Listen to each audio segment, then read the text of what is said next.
Good morning friends. तो आज जो हम टॉपिक देखने जा रहे हैं वो आपके पॉलिटी से रिलेटेड है और शेड्यूल ऑफ इंडियन कॉन्स्टिट्यूशन देखेंगे कि कौन कौन शेड्यूल हैं।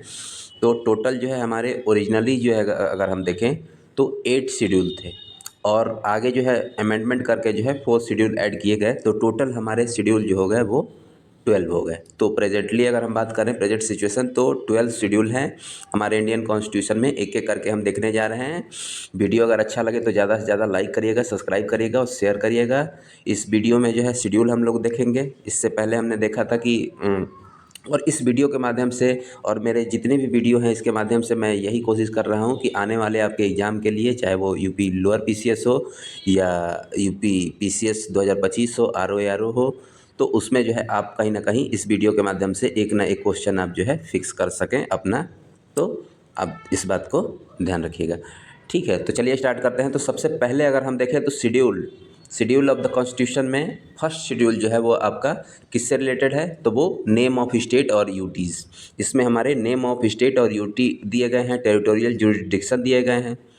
फिर नेक्स्ट शेड्यूल देखें तो सेकंड शेड्यूल जो है इसमें क्या दिया गया है, तो इसमें जो है प्रोविज़न दिया गया है इमुलेशन से रिलेटेड और आपके अलाउंस और प्रिविलेजेस जो कि दिए जाते हैं किसको, प्रेसिडेंट को, प्रेसिडेंट ऑफ इंडिया को, गवर्नर ऑफ द स्टेट को, स्पीकर को और डिप्टी स्पीकर को। इसके अलावा इस आप जानते हैं कि स्पीकर और डिप्टी स्पीकर जो होते हैं वो लोकसभा में होते हैं। इसके अलावा चेयरमैन और डिप्टी चेयरमैन जो है वो राज्यसभा में होते हैं। इसके अलावा लेजिस्लेटिव असेंबली के भी जो स्पीकर लेजिस्लेटिव असेंबली के जो स्पीकर होते हैं, डिप्टी स्पीकर होते हैं, उनके जो है वो आपके अलाउंस और इम्यूनिटी को जो है वो इसमें प्रिविलेज को दिया गया है। इसके अलावा जज जो होते हैं सुप्रीम कोर्ट के, हाई कोर्ट के और इसके अलावा जो है वो कैग, हम देखेंगे आने वाले लेक्चर में जो है एक एक करके हम सुप्रीम कोर्ट के बारे में, हाई कोर्ट के बारे में, कैग क्या होता है, कैग का रोल क्या होता है, कैग का फंक्शन क्या होता है, वो हम देखेंगे। तो अब यहाँ पे ये ध्यान रखिएगा कि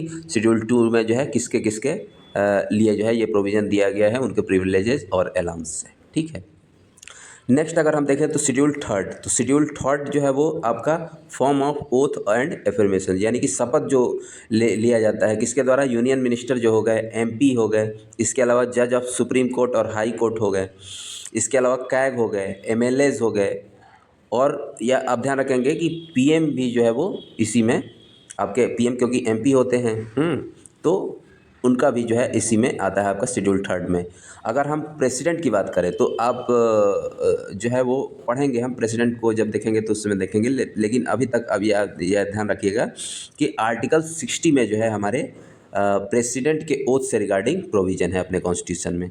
इसके अलावा अगर हम बात करें कि वाइस प्रेसिडेंट से रिलेटेड, तो वाइस प्रेसिडेंट से रिलेटेड जो है आर्टिकल 69 में जो है हमारे प्रोविज़न है कि ओथ ऑफ वाइस प्रेसिडेंट। तो आप ध्यान रखेंगे इस बात को। नेक्स्ट अगर हम देखें तो शेड्यूल 4 है। शेड्यूल 4 जो है वो इम्पॉर्टेंट है, क्वेश्चन जो है डायरेक्टली पूछा जाता है इससे। Allocation of seats of Rajya Sabha in the state and UT, यानी कितनी सीटें जो है वो राज्यसभा में हैं किस पार्टिकुलर स्टेट की। जैसे अगर हम यूपी की बात करें तो यूपी में टोटल राज्यसभा की सीटें कितनी हैं, तो वो है 31। आप ध्यान रखेंगे इस बात को। नेक्स्ट अगर हम शेड्यूल देखें तो नेक्स्ट शेड्यूल हमारा है फिफ्थ शेड्यूल। तो फिफ्थ शेड्यूल में क्या क्या प्रोविज़न दिया गया है, तो ये प्रोविज़न दिया गया है provision relating to administration and control of schedule area. Schedule area और शेड्यूल ट्राइब एरिया जो है वो उससे रिलेटेड प्रोविज़न जो है वो किस शेड्यूल का हिस्सा है, ये आपका फिफ्थ शेड्यूल का हिस्सा है। ठीक है, अब देखते हैं नेक्स्ट शेड्यूल जो है आपका सिक्स शेड्यूल है। तो सिक्स शेड्यूल में भी उसी को बढ़ा के जो है अगर देखें एडमिनिस्ट्रेशन ऑफ ट्रिबल एरिया, जिसमें कि 4 स्टेट हैं, आसाम, त्रिपुरा, आसाम, मेघालय, त्रिपुरा और मिजोरम। इसको मैंने जैसे याद किया था AMTM, और इसके बाद आप 1 से 2 बार इस वीडियो को देख लेंगे तो आपको ऑटोमेटिक याद हो जाएगा और शेड्यूल से रिलेटेड कोई भी क्वेश्चन जो है आप आसानी से कर सकते हैं। तो ये हो गया सिक्स शेड्यूल। फिर सेवन्थ शेड्यूल देखें तो सेवन्थ शेड्यूल में जो है आपका डिस्ट्रीब्यूशन ऑफ पावर है, डिवीजन ऑफ पावर है यूनियन और स्टेट के बीच में। आप जानते हैं कि 3 लिस्ट है हमारे, यूनियन लिस्ट, स्टेट लिस्ट और कंकरेंट लिस्ट। तो यूनियन लिस्ट वो लिस्ट होता है जिसमें कि जो भी सब्जेक्ट दिए गए हैं उस पर केवल पार्लियामेंट को पावर है कि वो कानून बना सकता है। प्रेजेंटली अगर हम देखें तो ओरिजिनली ये 97 सब्जेक्ट ऐसे थे, लेकिन जो है 100 सब्जेक्ट जो है प्रेजेंट टाइम में यूनियन लिस्ट में हैं। आप इस बात को ध्यान रखेंगे। ये भी डायरेक्टली क्वेश्चन पूछा जाता है कि जो है आपके कितने सब्जेक्ट जो है यूनियन लिस्ट का हिस्सा है। फिर अगर हम नेक्स्ट देखें तो स्टेट लिस्ट है। स्टेट लिस्ट में ओरिजिनली जो है 66 जो है वो आपके सब्जेक्ट थे, अब जो है वो कितने हैं 61 है, ठीक है। फिर नेक्स्ट लिस्ट देखें तो कंकरेंट लिस्ट। कंकरेंट लिस्ट में जो है वो आपके 47 सब्जेक्ट थे, लेकिन प्रेजेंट टाइम में जो है वो आपके 52 सब्जेक्ट है। मैंने बताया था एक लेक्चर में कि कौन कौन से सब्जेक्ट जो है स्टेट लिस्ट से उसको जो है कंकरेंट लिस्ट में कर दिया गया है, किस अमेंडमेंट के तहत, आप जो है हमें कमेंट के माध्यम से बताएंगे। इसके अलावा हम देखें तो अगर 8 शेड्यूल की बात करें तो 8 शेड्यूल जो है हमारा उसमें लैंग्वेज के बारे में दिया गया है, और उसमें टोटल लैंग्वेज हमारी कितनी है 22 लैंग्वेज है। ओरिजिनली 14 लैंग्वेज थी जब हमारा कॉन्स्टिट्यूशन लागू हुआ था तो, और लैंग्वेज से रिलेटेड भी हमारे यूट्यूब चैनल पर जो है वो एक डिटेल वीडियो पड़ा हुआ है, कब कौन सा अमेंडमेंट हुआ था। 21 हुआ था, फिर आपका 72 हुआ, फिर 92 हुआ। तो इस तरीके से एक डिटेल वीडियो पड़ा हुआ है, आप अगर नहीं विजिट किए हैं तो विजिट करके आप देख सकते हैं डिटेल में लैंग्वेज से रिलेटेड। फिर अगर हम नेक्स्ट शेड्यूल की बात करें तो शेड्यूल 9, ये किससे है, लैंड रिफॉर्म से रिलेटेड है। और ये कब ऐड किया गया था, मैंने बताया ना पहले कि टोटल हमारे जो है वो ओरिजिनली 8 शेड्यूल थे, उसके बाद ये चारों शेड्यूल जो है वो कॉन्स्टिट्यूशनल अमेंडमेंट के थ्रू ऐड किया गया। तो सबसे पहला जो हमारा कॉन्स्टिट्यूशनल अमेंडमेंट हुआ था जो कि 1951 में हुआ था, वो लैंड रिफॉर्म का यही जो है शेड्यूल जोड़ा गया था। क्वेश्चन पूछा जाता है, ये मैच द कॉलम में भी पूछा जाता है, और डायरेक्टली सब्जेक्ट देके और किस शेड्यूल से रिलेटेड है तो ये पूछा जाता है, आप ध्यान रखेंगे। फिर नेक्स्ट शेड्यूल अगर हम देखें तो 10th शेड्यूल, तो 10th शेड्यूल से भी डायरेक्टली क्वेश्चन पूछा जाता है कि ये एंटी डिफेक्शन लॉ से रिलेटेड है, और ये किस अमेंडमेंट के थ्रू हुआ था। तो आप ध्यान रखेंगे कि 52 कॉन्स्टिट्यूशनल अमेंडमेंट एक्ट कब हुआ था, 1985 में।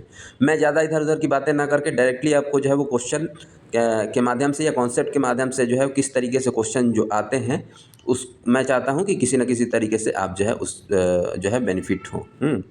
और वीडियो अच्छा लगे तो ज़्यादा से ज़्यादा सब्सक्राइब करिए, ताकि आपके पास जो है नोटिफिकेशन पहुंच जाए मेरे वीडियो का, ठीक है। तो फिर अगर हम देखें नेक्स्ट शेड्यूल तो वो है आपका 11th। तो 11th शेड्यूल जो है वो हुआ था 73rd कॉन्स्टिट्यूशनल अमेंडमेंट एक्ट 1992 में, जिसमें जो है पंचायत की रिस्पॉन्सिबिलिटी और पावर अथॉरिटी के बारे में बताई गई है। और टोटल सब्जेक्ट इसमें कितने हैं, 29 सब्जेक्ट है, आप ध्यान रखेंगे इसको भी, ठीक है। इसके अलावा लास्ट शेड्यूल हमारा जो है वो 12th शेड्यूल है। 12th शेड्यूल में क्या दिया हुआ है, ये पावर अथॉरिटी और रिस्पॉन्सिबिलिटी किसकी जो है, म्यूनिसिपैलिटी की। तो ये जो है आपका 74th कॉन्स्टिट्यूशनल अमेंडमेंट एक्ट के तहत 1992 में, और टोटल सब्जेक्ट अगर हम देखें तो ये इसमें 18 सब्जेक्ट हैं। तो वीडियो कैसा लगा जो है आप कमेंट के माध्यम से बताएंगे, और ज़्यादा से ज़्यादा जो है वीडियो को शेयर करिए और लाइक करिए, सब्सक्राइब करिए, ठीक है। इसी तरीके से जो है मैं डेली बेसिस पे आपको 1 या 2 क्वेश्चन के माध्यम से जो है या कॉन्सेप्ट के माध्यम से आपका जो है प्रिपेयर कराता रहूँगा, ठीक है। तो आज के लिए इतना ही, धन्यवाद।